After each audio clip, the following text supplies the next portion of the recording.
Hello everyone! In this video I'm going to be showing you how to make fermented sauerkraut. And this is something I love to do. Sauerkraut is a probiotic food. It's essentially just like shredded cabbage and sea salt or the traditional ingredients. Then you can also add in pretty much anything else you have in your kitchen.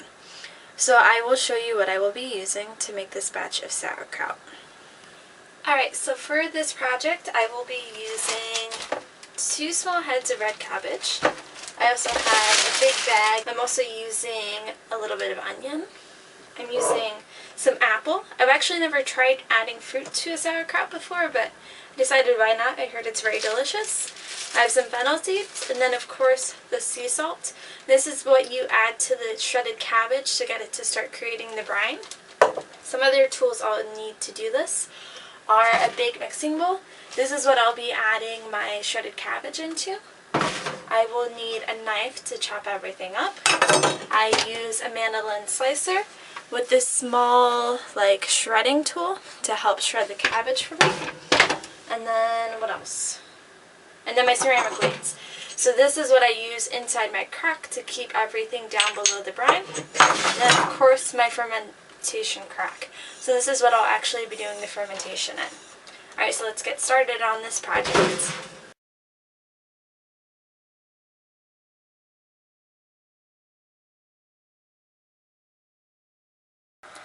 Okay, so I have all of my cabbage chopped up. See here, my bowl is totally full. And so what I have in here is the red cabbage you saw, and then that bag of cabbage, which was napa cabbage, red cabbage, and green cabbage. So I have a big mix of cabbage, and now I will begin to massage my cabbage. So let me show you what that looks like. So here I have my bowl. I have my tools, which are my 2 hands.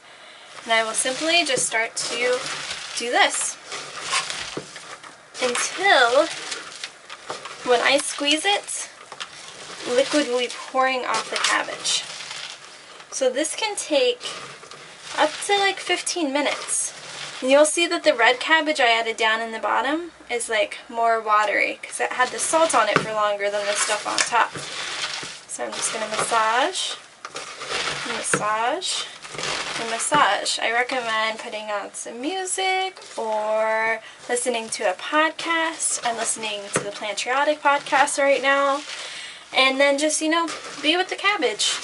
Thank it for what it's going to do for your body. Alright, I'll touch back in after I've massaged it enough.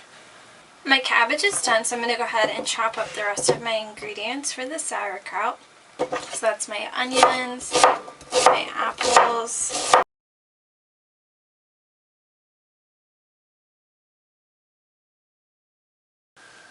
okay, so I have my onion and my apple chopped up. I have my bowl of sauerkraut here. And I'm going to first show you what this looks like with it being all liquidy. You'll see here I pick it up and I squeeze it and there's just liquid pouring out of the sauerkraut. And that's the consistency you want to get it to. Just so liquidy. Alright, now I'm going to add in my apple and my onion.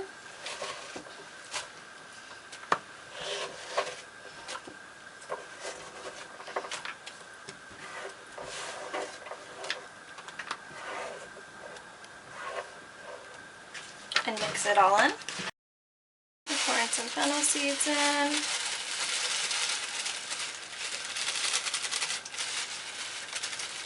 It's probably like a teaspoon or so. I'll stir that in. Okay, and now add it to my crock.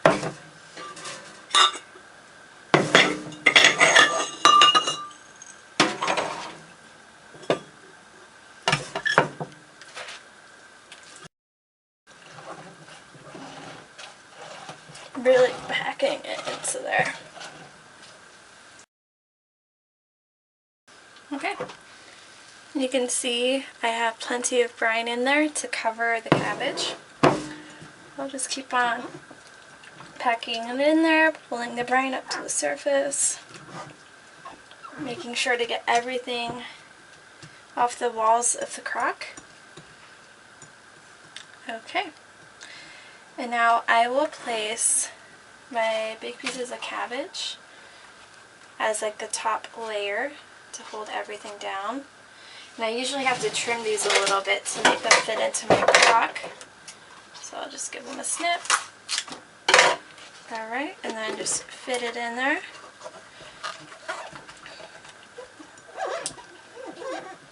And I usually just do a couple leaves. So I have one in there now. I'm just going to add this other green cabbage leaf that I saved. You usually do them in the opposite direction.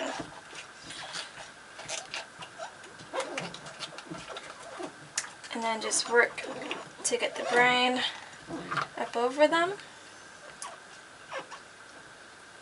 Some things will shoot up to the top, so kind of just set those aside if any cabbage or onions get up there. And then I'll put my ceramic weights in.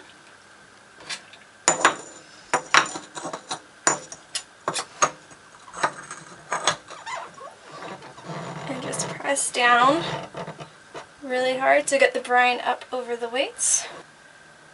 Alright, so we're all done. You'll see here there's plenty of brine in here when I press down, and more brine will start to come like as it sits on the counter and ferments. I have my nut milk bag that I will put over the top here, and a couple rubber bands just to prevent any fruit flies or anything from getting into the ferments. And I am going to let this sit on my counter, you know, up to 10 days. I'll just start tasting it after 3 days, just checking on it once a day to make sure the brine is covering the top. If it ever starts to, you know, not cover the top, you can just add more filtered water into it just to get that up over the surface again and keep everything under the brine. Alright, stay tuned. I'll do some check-ins on this over the next week or so.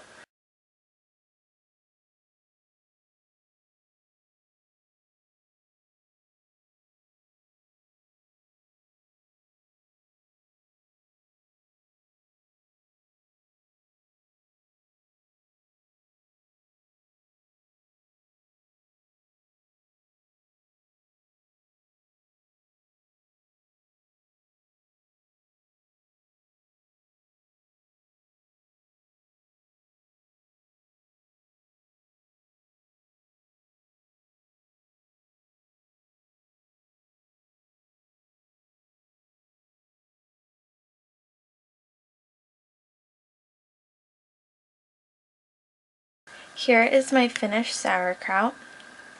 It is super tasty. The texture is great. The apple and fennel in it just, oh, the flavor is fantastic. I let this ferment go for 11 days. The most ideal length of time to let sauerkraut ferment would be at least 30 days. So I did cut it a little early, but it's still super tasty. And what I have now, I've just transferred it to another glass jar, and I just store it in the fridge with this and just eat some every day. And I hope you guys learned something in this video, that you're going to try making your own sauerkraut at home. And please let me know if you have any questions in the comments. I would love to answer them for you. And thank you for watching.